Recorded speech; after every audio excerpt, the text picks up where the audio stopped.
I am one of those sort of one in a dozen people who grew up with ninjas and anime and Godzilla, who parlayed that into an interest in actual Japanese culture and history. So much so that I don't even attend our local anime convention anymore, because it's kind of just turned into this Comic-Con light, with more of an emphasis on general geek culture type things than on traditional Japanese culture or even anime, really, to speak of. Which is fine for them, and I'm not criticizing, it's just not really my scene, so more power to them. Now, one of my favorite traditional Japanese things is Hanafuda, which is a type of card deck that is used to play a number of different games. So you can imagine my delight when I saw a deck of Godzilla Hanafuda cards for sale on the Japanese Godzilla store website. So I thought I would share these with you and explain a bit about Hanafuda along the way. Hanafuda was invented during the Edo period, in reaction to the Tokugawa shogunate's laws protecting Japanese isolationism and moral conduct. The Portuguese introduced European-style playing cards to Japan, and they were quickly adopted by the seedier elements of Japanese society for gambling. The shogunate outlawed them as a corrupting influence, so a new type of card was invented that had no kind of inherent point system. No numbers, no pips, nothing like that. They were just pretty pictures of flowers and animals and things. To play any games with them, you needed to know the rules, which has led to a wide variety of games and variations of games that you can play with them today. Still, it took a while for Hanafuda to catch on. The shogun wasn't an idiot and knew what they were being used for, and the cards had to be handmade, which limited their supply. But after the Meiji Restoration and overthrow of the shogunate, Hanafuda was allowed to flourish. Then, in 1889, a little company by the name of Nintendo was founded in Kyoto to manufacture the cards en masse. And Nintendo still produces Hanafuda cards to this day. This is actually a modern president deck made by Nintendo. It's their top-of-the-line deluxe cards emblazoned with Napoleon. They actually make three kinds of cards, going down in order from the top-of-the-line president ones, then you have the Tengu ones, then you have sort of their value cards. And they also make other specialty decks as well, like Pokemon Hanafuda cards, or this Super Mario Brothers set of Hanafuda cards, emblazoned with Mario there in place of Napoleon. So it's still a little side business there that Nintendo has going on. Now, before we get to the Godzilla cards, though, I do have to show you what a normal deck looks like, so you'll be able to compare them. This is a full deck of Nintendo President Hanafuda cards. As you can see, there are 12 suits of 4 cards each. 12 suits for 12 months, so January, February, March, April, May, June, July, August, September, October, November, December. And each suit is decorated with flowers or other plants associated with that month. Most Hanafuda games are matching games, so you have a certain number of cards in your hand, as does your opponent, and you're trying to match them with cards on the table. And some variations assign point values to each individual card, but in Koi Koi, which is the most sort of popular of the Hanafuda games, you're trying to assemble certain combinations of cards that have different values. So for example, my favorite combination is the Inoshikacho, which is the boar card, and the Shika deer card, and the butterfly card right here. And this was like the first combination I learned thanks to a Japanese video game called Sakura Wars, where the main big bad guys are based on these cards. And especially like it because the deer one reminds me of being in Japan in autumn in the city of Nara, feeding the Shika deer under a canopy of the red maple leaves is depicted on the cards there. So really nice memories associated with that. There's actually another 2 combinations you can make with the sake cup card right here. So let's say you have that and this moon card, and this combination is the moon viewing combination. So you can imagine being out and enjoying a full moon and a cup of sake on a warm summer evening there in Japan. Or, with the sake cup, you can combine that with the screen here on the cherry blossom card, and you get the flower viewing combination. So like every spring, Japanese people still flock to parks to sit beneath the blooming cherry blossoms in spring. And the screen depicted on the card here is like the same kind of screen that groups would use to give themselves some privacy while viewing the cherry blossoms and drinking sake. And then once you get a combination, you can call koi koi, and that ends the round. There are 12 rounds in a game of koi koi. So again, 12 months, 12 rounds, 12 suits of cards, and so on. And hopefully you can see why I like these so much. Because they teach about Japanese seasons and are rich in this imagery of traditional Japanese culture and practices. Like, you actually learn something about Japan by playing this game and why different combinations exist and that sort of thing. So, now that we've had a look at a whole normal deck, let's have a look at the Godzilla set. And we're going to go month by month and compare the Godzilla cards to the traditional cards as well. So here we start with the January set, which is Pine.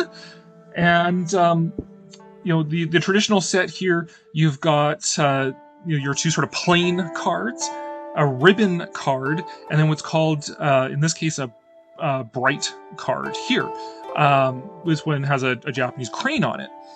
And for the Godzilla set, they went with Shin Godzilla, which I think is awesome. 4 cards, 4 stages in his evolution. Great, good way to start with like one of my favorite Godzilla movies, and my favorite version of Godzilla as well. One other thing though to notice about this is that if you look at this is the deluxe top of the line Nintendo set, and this is a pasteboard card. This is very well put together, pretty durable here. Whereas the Godzilla set is just this cut cardboard. So this is more equivalent to like a cheap set of Hanafuda cards you would pick up at a Japanese convenience store. Right? You'd play it, you'd mangle them, you'd buy a new set, it only cost you like a couple hundred yen. Which is a weird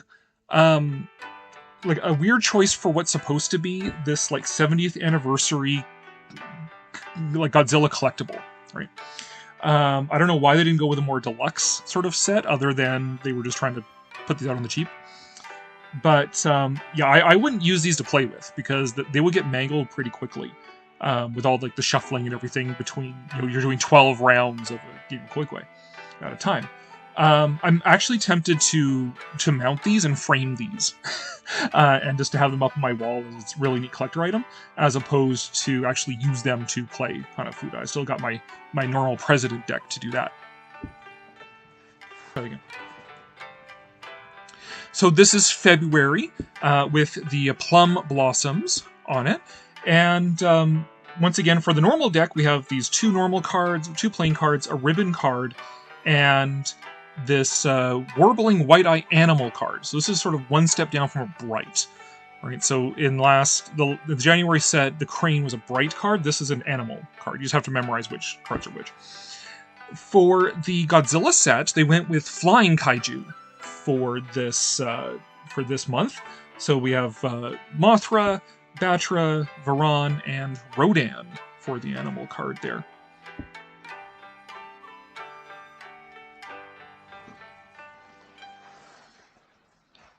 Here we have March and Japan's most iconic flower, the sakura, the cherry blossoms, which again just bloom for like a week in spring.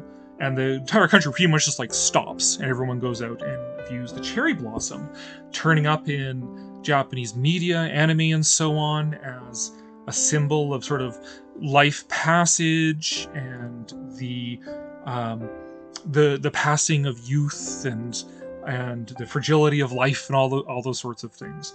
Absolutely beautiful flower. I've wanted to go to Japan for cherry blossom season, but good luck predicting when that's going to be.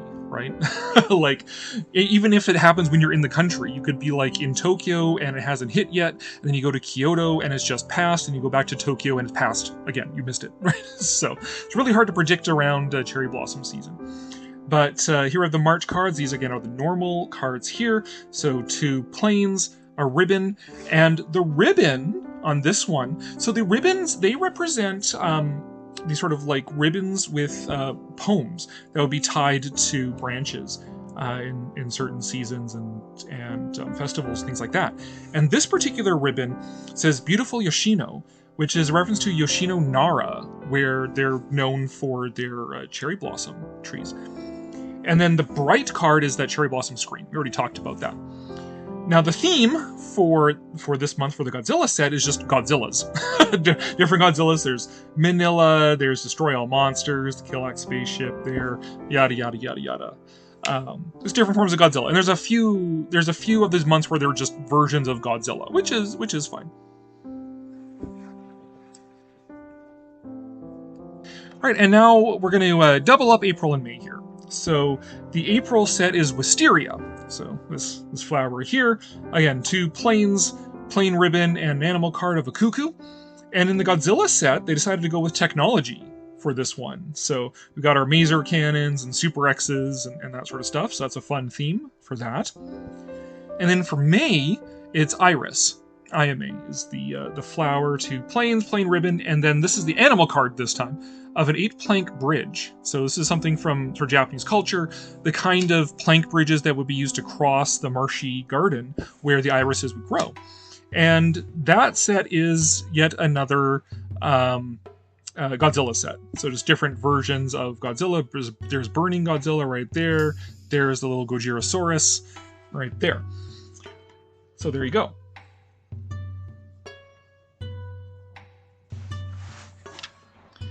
Gonna double it up again here. So we have peonies for June and bush clover for July. The peony set, you're getting used to what these cards are by now. This is the one with the cho, the butterfly again. And for the Godzilla set, this is another one of just random Godzillas. Here we got Millennium Godzilla there, GVK, and then this one. You know, when I first saw this set, I'm like, okay, they better use Mothra for the butterflies, and they did not disappoint. So we've got Mothra and Batra there for the moth set, which is perfect. And then for the July set, the bush clover, they went with a Gargantua's theme. Now, granted, I have said before, too much controversy, I despise War of the Gargantuas. That's like my least favorite Godzilla film, or Showa Toho film. Do not like it at all.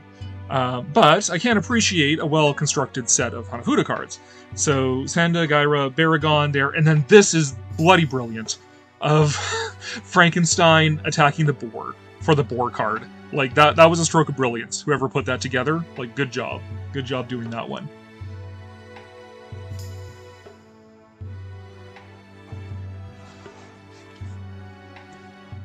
The August card set is Suzuki grass, or you may call it pampas grass as well, so there's just fields of this grass here. And this set has 2 plain cards, an animal card, being geese, and a bright card here, being the moon. The Godzilla set here, got Godzilla and Osaka Castle there, just random Godzillas. This one replacing the geese with attack helicopters is bloody brilliant as well. And then 1954 Godzilla appearing over the hill here on the bright card is again another stroke of brilliance. Some of the choices here that they made in this card set are a bit head scratching. I'm still trying to figure it out, but some of them are just absolute brilliance. The Frankenstein with the boar is brilliant. Godzilla appearing over the hill, 54, absolute brilliant as well.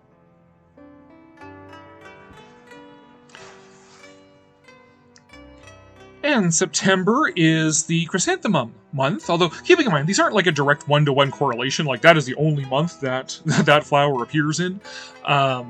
When I went to Japan, it was in November, and there were still chrysanthemums in bloom, and there was a chrysanthemum sort of show going on at the temple in Saksa. You have to put some flower in some month, right? And in this case here, well, we've already kind of looked at them before in my example here. We've got the two planes, the plain ribbon, and then the sake cup right there for the chrysanthemums. Also, chrysanthemum as well, the chrysanthemum throne being the nickname for the Japanese imperial throne. So it's significance in Japanese culture, of course. And then the theme for the Godzilla cards is space monsters for this month. So Dogora, one of my favorite kaiju, which is awesome. I'm glad they got him in the set. Space Godzilla, Gigan, and then King Ghidorah with the sake cup. And I'm wondering if that might be a reference to Orochi, the eight-headed dragon, right? In the legends, Sasuno, he defeats the eight-headed dragon by getting him drunk on sake. So I'm wondering if that's another brilliant reference, chef's kiss, mwah, to whoever designed this set to put those ones together, if that is indeed the deliberate reference that they made there.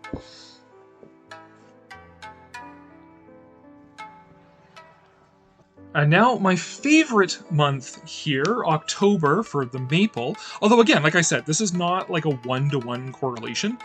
The maple in Japan don't really start turning until late November, mid-late November. And December is really when autumn hits in Japan. And so having these in October is a bit strange, I guess, but it is what it is. But my favorite set, just because, as I mentioned, I went to Japan in November and to catch the maple leaves, because maple leaf viewing is also a traditional practice in Japan, momiji-gari. I'm actually surprised that there isn't a combination of sake cup and maple leaf, because that would be momiji-gari card, right? Combination. Alas, there is not. But I still, for me, it's very sentimental, very nostalgic, to have the autumn maple leaves and so on. So the set again, two planes, plain ribbon, and the Sheikah deer. And for the Godzilla set, it's robots this time. So we have Magira right there, and then various forms of Mechagodzilla, Showa, Heisei, and Kiryu right there.